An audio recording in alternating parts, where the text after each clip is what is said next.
Saksakalyan gunarnavasya Vande Guru Sri Charanarabindam.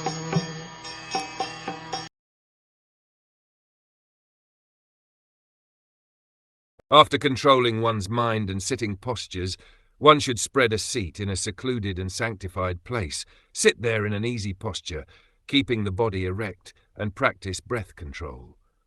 Sitting in an easy posture is called svasti samasena. It is recommended in the yoga scripture that one should put the soles of the feet between the two thighs and ankles and sit straight. That posture will help one to concentrate his mind on the Supreme Personality of Godhead. This very process is also recommended in Bhagavad Gita, 6th chapter.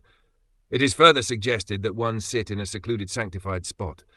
The seat should consist of deerskin and kusha grass, topped with cotton.